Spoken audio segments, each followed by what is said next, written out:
ये कहानी ढोलकपुर गांव की है। ढोलकपुर गांव में तीन बहुत ही अच्छे दोस्त रहा करते थे।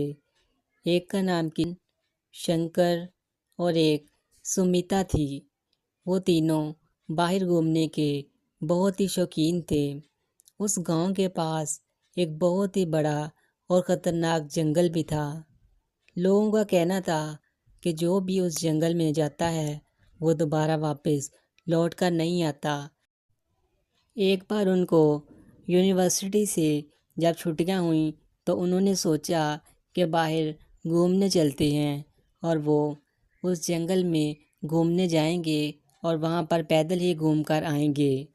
तीनों ने फैसला किया कि वो कल रात को वहाँ पर जाकर उस जंगल की सैर करके आएंगे।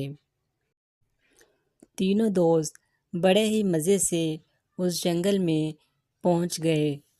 वो आहिस्ता आहिस्ता जंगल में जाने लगे। जैसे ही वो जंगल में गए तो थोड़ा सा आगे जाने के बाद उन्हें एहसास हुआ कि उनके पीछे कोई है जो कि उनका पीछा कर रहा है। रवि को जब काफ़ी ज़्यादा शक हुआ तो रवि ने उन दोनों को रोका और उनसे कहा, अरे दोस्तों, तुम लोगों को पता है, मुझे ऐसा लगा जैसे हमारे पीछे कोई है जो हमारा पीछा कर रहा है। रवि की बात सुनकर किशन ने कहा, अरे नहीं नहीं, हमारे पीछे भला कौन हो सकता है। तुम ऐसे ही परेशान हो रहे हो। लगता है तुम्हें भी जंगल में आकर डर लगने लग गया है। अब चलो चुप करके और इस जंगल का मज़ा उठाओ।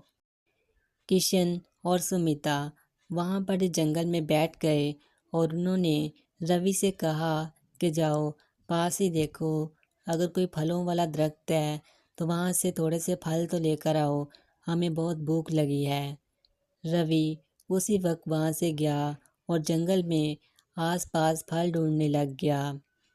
थोड़ी दूर पहुँचने के बाद रवि ने देखा कि पास ही एक बुढ़िया बैठी हुई है। उसने सोचा कि ये औरत आग जलाकर बैठी है, इसके पास से खाना भी मिल सकता है। फलों की बजाय अगर मैं खाना ले जाऊं तो कितना ही अच्छा होगा। रवि उसी वक्त उस बुढ़िया के पास आया और उसने कहा, ए माँ जी, बात सुनिए, आपके पास खाना होगा क्या? हम जंगल में सैर करने के लिए आए हैं और हमारे पास खाना नहीं है। उस औरत ने अपने सर में घूंघट लिया हुआ था और उसका सारा मुंह छुपा हुआ था।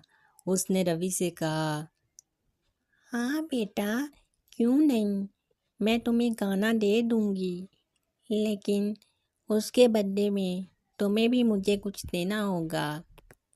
रवि ने सोचा कि इस बुढ़िया ने पैसे ही लेने होंगे और क्या लेगी ये। रवि ने कहा, ठीक है, मैं तुम्हें पैसे दे देता हूँ, तुम मुझे खाना दे दो। जैसे ही रवि ने ये बात की उसी वक्त वो बुढ़िया हवा में उड़ने लग गई और उसका सर से घूंघट भी ख़त्म हो गया। जैसे ही रवि ने देखा, रवि की जान निकल गई।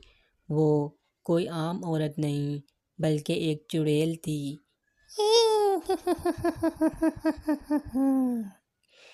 मुझे पैसे नहीं चाहिए, मुझे तुम्हारी जान चाहिए, जान, तुम्हारा खून चाहिए मुझे। इससे पहले कि रवि कुछ कर पाता और वहाँ से भाग पाता, उस बुढ़िया ने अपने हाथ से ऐसी जादुई शक्तियाँ निकालीं जो कि रवि को जाकर लगीं और रवि वहीं पे दो टुकड़े होकर ज़मीन पे गिर गया और वो बुढ़िया उसी वक्त वहाँ से हवा में उड़कर गायब हो गई। इधर किशन और सुमिता काफ़ी देर से रवि का इंतज़ार कर रहे थे। जब रवि काफ़ी देर तक ना आया तो उन्होंने सोचा कि वो जाके पता करके आते हैं।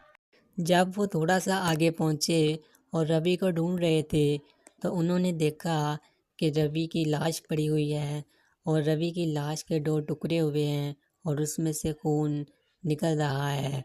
वो दोनों देखकर बहुत ही डर गए। किशन सोचने लग गया कि इसको कौन मार सकता है। अभी वो ये दोनों सोच ही रहे थे कि उसी वक्त वो चुड़ैल वहाँ पे वापस आ गई और उनसे कहने लग गई, अपने दोस्त की बहुत याद आ रही है। आओ, मैं तुम दोनों को भी उसी के पास ही भेज देती हूँ। किशन और सुमिता ने जैसे ही उस चुड़ैल को देखा, उसके पैरों तले ज़मीन ही निकल गई।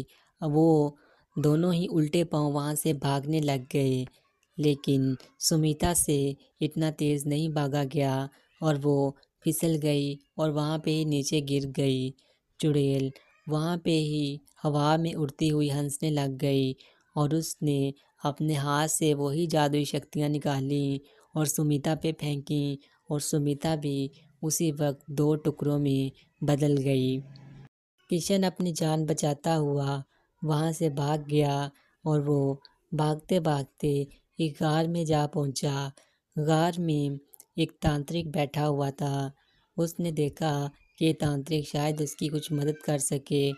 तांत्रिक ने किशन से कहा, तुम फिक्र मत करो, मैं तुम्हें कुछ भी नहीं होने दूंगा, मैं बचा लूँगा, तुम बस यहाँ पे ही खड़े हो जाओ। किशन वहाँ पे खड़ा हुआ और अचानक वो तांत्रिक उसी चुड़ैल में बदल गया। उस चुड़ैल ने किशन से कहा, मुझे कोई नहीं मार सकता और ये जंगल मेरा है। इस जंगल में कोई तांत्रिक या कोई इंसान नहीं आ सकता। तुम लोगों को यहाँ नहीं आना चाहिए था। ये कहते ही चुड़ैल ने रवि पर भी अपना जादुई वार किया और रवि के भी वहाँ पर ही 2 टुकड़े हो गए और चुड़ैल वहाँ से ये कहती हुई चली गई कि आज के बाद इस जंगल में दोबारा कोई भी नहीं आएगा, ये जंगल सिर्फ मेरा है। इसके बाद उस जंगल में कभी कोई इंसान ना गया।